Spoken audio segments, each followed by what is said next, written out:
I had the power to turn back time, I would never use it.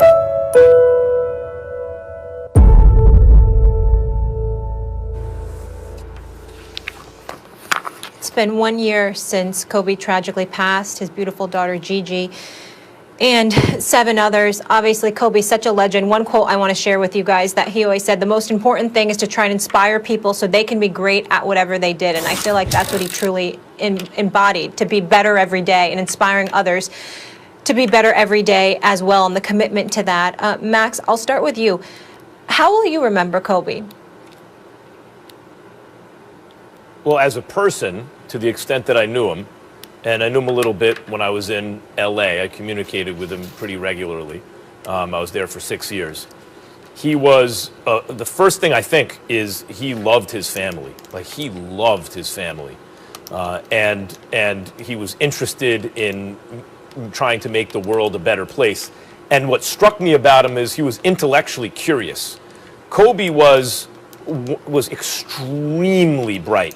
You know, when I think of the smartest athletes I've ever been around, Kobe's name pops to mind. But he was just, forget about, you know, of the smartest athlete, he was just a very bright guy. And though he didn't have a ton of formal education because he went right from high school to the pros, he had a worldly education. And he was a pleasure to talk to and interesting to talk to. But Stephen A., the reason we're interested in Kobe Bryant, the reason we got to know him, is because he's one of the greatest basketball players who ever lived. And his position in the American and even worldwide sports landscape, I think, is this. In a world where everyone wanted to be like Mike, and I brought this up after his tragic passing, there's only one man who dared to try to do it. He didn't try to some kind of asymmetrical approach like LeBron James, who clearly idolized Jordan but did something different. A hybrid of Michael Jordan and Magic Johnson. He wasn't a big like Shaq or someone like that, or he didn't try to do it some other way. He said, it seemed, when he looked at Jordan as a little kid, that's my spirit animal right there. I want to do that. I want to be a better version of that. Turned out to be the same size, same game, kind of dressed and talked similarly, and tried to do it better than Mike, even wore 24. He was the only guy in the whole world that wanted to be like Mike, who was basically playing one-on-one with Michael Jordan his entire career. Because Jordan set the standard, and Kobe said, I want to do that, and I want to do it by doing the same thing but better. That level of competitiveness, that level of drive, is what I'll always remember about Kobe Bryant. And when people talk about Mamba mentality, that's what it is. No matter what your grasp, no matter what your reach, may your reach always exceed your grasp. That was Kobe Bryant, and it seemed, in fact, that nothing could exceed his grasp, and that he had the world in his hands, even after his career, Stephen A., where he immediately wins an Academy Award, and I always believed was eventually going to own the Los Angeles Lakers. He was so vital and present. It is still shocking to think that he's no longer in the world. And those are my thoughts. Well, you know, I think about him all the time. He was a friend and a brother. And I loved him, and I'm sure I'm speaking for a lot of other people who knew him. Michael Wilbon knew him better. All of the players that were close to him in the NBA, his true contemporaries, they obviously knew him better than me. But to be 12 years older than him and to have known him since he entered the league, or even before that, I met him once before that when he was in Ardmore, Pennsylvania, Lower Merion. But to know him for as long as I did, you know, again, 12 years older than him, I looked up to him. Because you used the words, you know, just intellectually curious. I'll just simply say he was brilliant. He spoke 3 languages fluently, obviously English, Spanish, and Italian.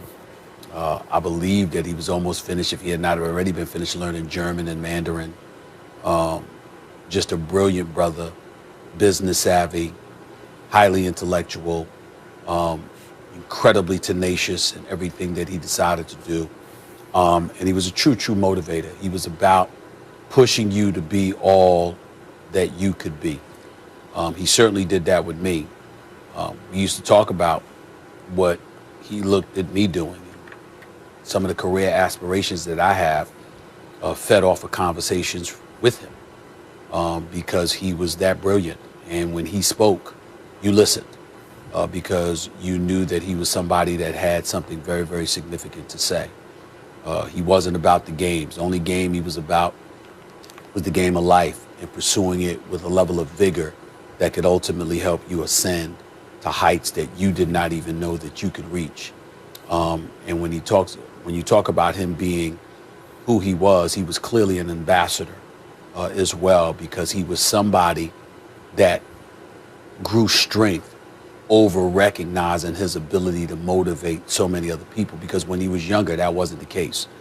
He came across as being about himself.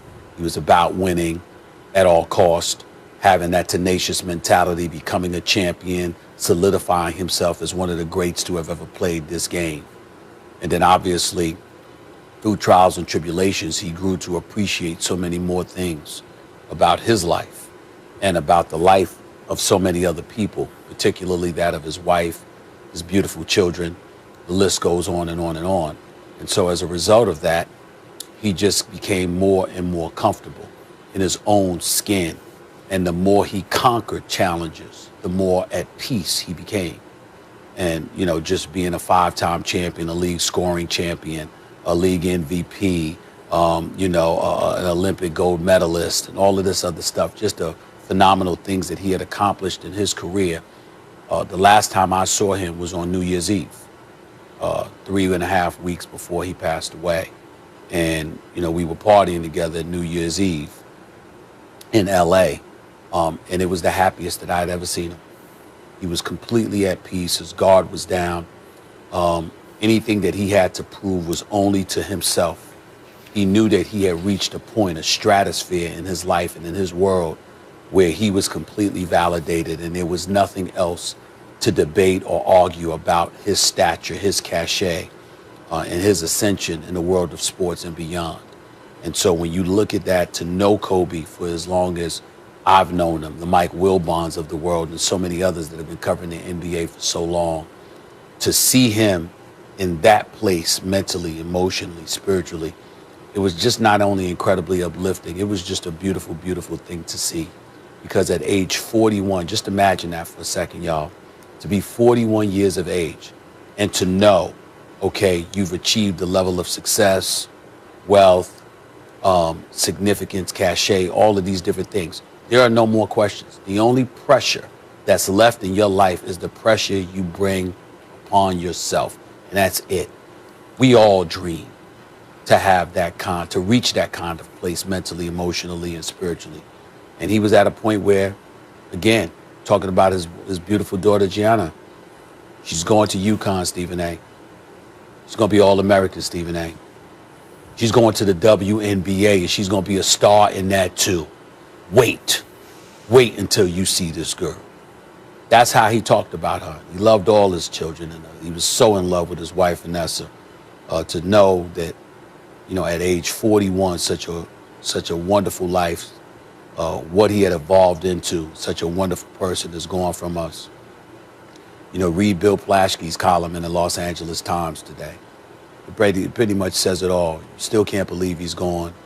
You still feel his presence. You still feel him around you.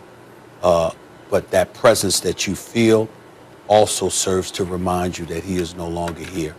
And when you see that video of him sitting courtside with his daughter and LeBron coming over to hug him, look at the smile that was on his face. Look at how happy he was and how content he was with his life and where he was, his place in it. I mean, to see him gone now, it just still hurts. It hurts a lot.